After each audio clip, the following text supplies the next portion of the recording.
자, 그럼 이어서 이 문제 풀어보는데 이거 찍다가 이거 날라갔어요.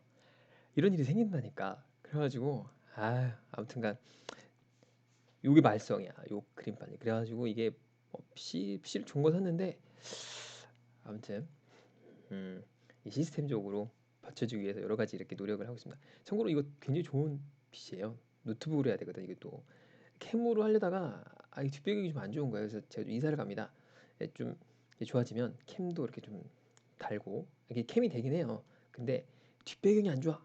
그래가지고 좀 나중에는 뒷배경도 하고 하루에 한 이게 강의를 10에서 한 15분 정도로 한 개를 만들려고 하거든요. 그래서 하루에 두세 개 정도 이렇게 꾸준하게 올리려고 하는데 어, 계획만 하고 있어요. 잘 됐으면 좋겠는데 어쨌든간 여러분들에게 뭐 일상도 공유하고 공부할 때 지치기도 하고 그렇잖아요. 삶이란 게 그렇죠. 항상 이렇게 나이가 어느 정도 되면은 잘 안 지쳐요. 그러니까 일상이라는 루틴이 이렇게 딱 짜지면 그 패턴대로 돌아가도 전혀 뭐 피곤하거나 그렇게 지치지 않는데 여러분들은 아마 힘들잖아요. 그런 얘기도 좀 하고 뭐 이래저래 뭐 인생 얘기도 하고 그러면서 지내고 싶은데 생각보다 이게 삶이란 거 그리고 생계 생계 되게 중요하잖아. 그래서 그런 것들 하기엔 좀 그러니까 다시 한번 쓸데없는 얘기 그만하고 시작해 보도록 합시다. 자, 전 시간에 그런 거 있죠. 이 문제 있잖아요. 이 문제. 이 문제. 6번 문제잖아요. 6번 문제. 이것도 뭐 PDF를 띄울까 뭐 하다가 사실은 그게 또 한계가 있어요. 한계라기보다는 좀 좋은 기능들을 많이 넣고 싶어가지고 뭐 이렇게 해서 만들게 됐으니까 이 프로그램을 이용해도 되고 여러분들이 뭐 자료는 제가 또 올려드리니까 그 자료 이용해도 됩니다. 자, 그다음에 빠꼬미 많이 듣잖아요. 빠꼬미가 이제 뭐 다 듣는 것보다는 그냥 공짜로 제 거 들으세요. 제 거 들으면 저도 이제 많은 강의를 보고 또 따라하기도 하고 뭐 그분들이 제 거 따라하기도 하고 하니까 뭐 특허가 있는 것도 아니고 여러분들이 뭐 합격하는데 합격만 하면 되는 거 아닙니까? 그 목적 아닙니까? 이게 되게 특이하게도 강의라는 게 누군가는 개발하고 하는 사람이 있겠지만 그걸 공부해서 써먹었다고 해서 이게 문제가 될 건 없다고 하더라고요. 저도 공부를 하고 남이 뭐 제 걸 가져가서 여러분들에게 알려줘서 여러분이 합격한다고 해도 저는 뭐 전혀 그런 거에 대해서 어, 제가 뭐 주장하거나 그러진 않을 예정입니다. 여러분들이 이걸 제가 이 말씀드린 강의를 가지고 나가서 가르쳐 주거나 해도 저는 뭐 상관없을 것 같아요.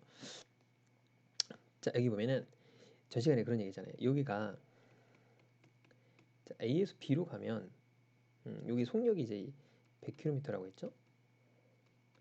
근데 거리는 200으로 똑같아요. 왔다 갔다가. 근데 B에서 A로 갈 땐 속력이 200km예요. 그래서 거리는 자, 속력 곱하기 시간이라고 해서 요 시간으로 나누죠. 요거를 그래서 속력이 이렇게 나온 거예요. 이 속력을 이제 관찰값으로 놨었고 얘를 가중치로 놨더니 계산이 안 된다. 왜 그러냐? 자, 분모값을 넣어야 되니까 이 분모값이 반드시 가중치로 들어가야 된다는 얘기를 했어요. 그래서 이 거리를 갖다가 200대 200으로 놓고 1대 1이잖아요. 그럼 1대 1을 거리 차이의 비 그러니까 뭔지 모르는 평균값과 얘는 100km로 갔고 얘는 200km로 갔으니까 요게 이제 1대 1로 가니까 이 거리의 차가 100이죠. 200에서 100을 뺀 요 수치를 1대 1로 그러니까 이쪽이 50 이쪽이 50만 가져가겠죠. 1대 1이니까 2분의 1씩 가져간 거잖아요. 이쪽으로 150km, 이쪽으로 150km 갔더니 계산이 안 됐죠. 왜 안 됐냐? 요 거리는 분자기 때문에 안 된 거예요. 분자라서 안 돼. 그래서 가중치는 반드시 분모해야 됩니다. 자, 분모 가중치가 뭔지 설명했었어요. 반드시 분모해야 돼요. 분모. 이걸 꼭 기억을 하십시다. 그럼 이걸 계산해 보면 다시 계산해 보면 이런 거라는 거죠. 다시 한번 계산해 보면 이 식에서 그럼 분모니까 이제 거리를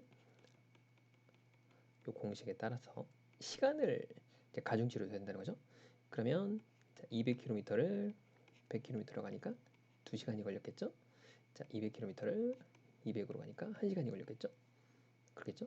A에서 B로 간 거는 2시간. 반드시 관찰값이 낮은 이게 100km잖아요. 낮잖아요.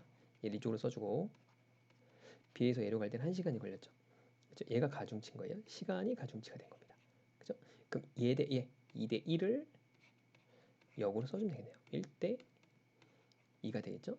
그럼 여기가 100km고요. 200km니까 요 차이 200에서 100을 뺀 요 100을 갖다가 200에서 100을 뺀 거예요. 요걸 둘이 1대 2로 나눠 갖는 거죠. 이쪽이 1, 이쪽이 2로 나눠 갖는 거예요. 그럼 이쪽 1이니까 요거를 2에서 1을 더해요. 3분의 1만큼 계산하면 33이 이쪽으로 이동하는 거죠. 왜냐면 여기서 이걸 뺀 게 33이니까 얘가 133이 되겠죠. 그렇죠? 그럼 이쪽에서 이쪽을 뺀 게 이걸 계산해 볼게요. 100 곱하기 3분의 2 66이죠. 그 얘기 뭐죠? 얘에서 이쪽으로 간 게 66이다 그거예요. 그러면 자, 얘에서 이쪽으로 간 게 33만큼 가서 평균이 133이 된 거죠. 그럼 얘에서 이쪽으로 133이 나와야겠죠. 200에서 66을 빼니까 137, 133 이렇게 되겠죠. 그러니까 여기 66.666 이렇게 되고 33.33 이렇게 되니까 133이 됩니다. 그러니까 평균 속력이 나온 게 맞는 거죠. 그렇죠? 자, 다시 한번 가중치하고 관찰값을 가지고 평균을 계산하잖아요. 그럼 가중치는 반드시 분모여야 되고요. 그럼 가중치끼리 더한 거는 그 합이 토탈로 나오죠. 그죠? 100하고 100을 더하면 200이라는 수치가 나와야 돼요. 그죠? 이것도 마찬가지잖아요. 시간도 1시간, 2시간 하면 3시간 나온 거잖아요. 자, 관찰값은 섞으면 평균이 나야 돼요. 그러니까 여기서 보면은 속력이 100하고 200을 섞으면 300km가 아니죠. 133km가 나온 거죠. 그죠? 그게 뭘로 들어간다? 요 거리 평균의 차이, 평균과 관찰값의 차이의 비가 요 분모 가중치의 역으로 들어간다. 뭐 그렇게 생각을 하면 되겠죠. 굉장히 중요한 개념이니까 꼭 기억을 합시다. 자, 그러면 이 소금물 문제에서 아까 맥주도 마찬가지고 소금물 문제에서 왜 이게 가중치가 되는지 봅시다. 자, 농도는 공식이 이거예요. 소금물로 놓은 거예요. 전 시간에 기억을 해봅시다. 소금물을 가중치로 놨죠. 그렇잖아요. 100하고 뭐 200을 더했더니 300이 된 거니까. 그죠? 소금물은 변하지 않을 거 아니에요. 100 넣고 200 넣었는데 거기서 막 600이 나올 수 없다 그랬잖아요. 100하고 200 넣었는데 30 줄어. 그런 건 있을 수 없어요. 물론 뭐 증발하면 되겠지만 그런 건 논외죠. 그런 거 생각하면 안 되죠. 자, 농도는 섞으면 평균값이 되죠. 그럼 얘를 가중치로 쓰는 게 맞냐? 맞았나요? 맞죠. 왜죠? 분모니까. 그렇죠? 그래서 가중치는 반드시 분모값만 쓸 수 있는 거예요. 분자값을 쓰면 안 됩니다. 그래서 우리가 속도 같은 거 계산하잖아요. 속력은 거리는 시간 나누기 속력이에요. 보통 속력을 주고 거리를 주고 시간을 안 줘요, 잘. 그러니까 가중평균을 잘 못 쓰는 거예요. 그러니까 가중평균 쓸 때 시간값으로 가중평균을 둬야 되는데 여러분이 막 거리로 두려고 하니까 안 맞았던 거죠.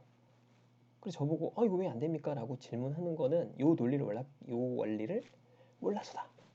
이제 아셨죠?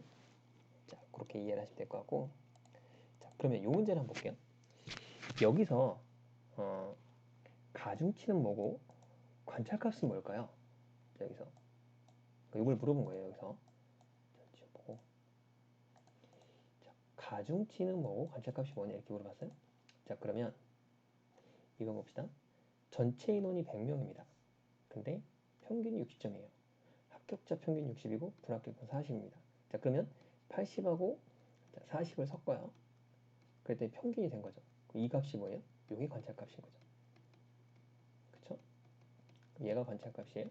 이 평균이 관찰값. 섞었더니 중간값이 나온 거잖아요. 그죠? 그러니까 합격자고 이 평균이 있으면 모든 사람을 다 해도 요 합격자 평균이 80이니까 합격자들은 뭐 요 개념 자체가 이렇게 섞었을 때 60이 나온 거잖아요. 그죠? 관찰값이 섞었을 때 값이니까 이게 관찰값이 된 거죠. 이게 평균이 나온 거예요. 그러면 자, 가중치는 뭐냐 이거죠. 가중치는 뭘까요? 이 평균 점수를 계산할 때 뭘 계산하죠? 인원수 곱하기 점수죠. 점수가 뭐가 되는 거예요? 이걸 갖다가 뭘로 나누죠? 자, 인원수로 나눈 게 평균이죠. 그렇죠? 그러니까 요거는 뭐예요? 인원수 곱하기 점수가 총점이죠. 총점을 인원수로 나눈 게 평균이잖아요. 평균. 그죠? 그러니까 분모값을 뭐로 놔야 된다? 가중치. 그러니까 인원이 가중치가 되는 거예요. 그랬더니 자, 뭔지 모르지만 합격한 사람을 가중치로 놔야 되죠. 그렇죠? 자, 그러면 합격한 사람을 A라고 놓고 불합격한 사람을 B라고 한번 놔볼게요. 그럼 조심해야 될 게 관찰값은 항상 작은 거를 써줘야 됩니다. 자, 이쪽이 불합격한 사람이죠. 이쪽이 B가 되는 거예요. 이쪽이 A가 됩니다. 그죠? 합격한 사람이 A잖아요. 그러니까 B하고 A를 이렇게 놓고, 자, 요 관찰값의 차이, 여기 평균입니다.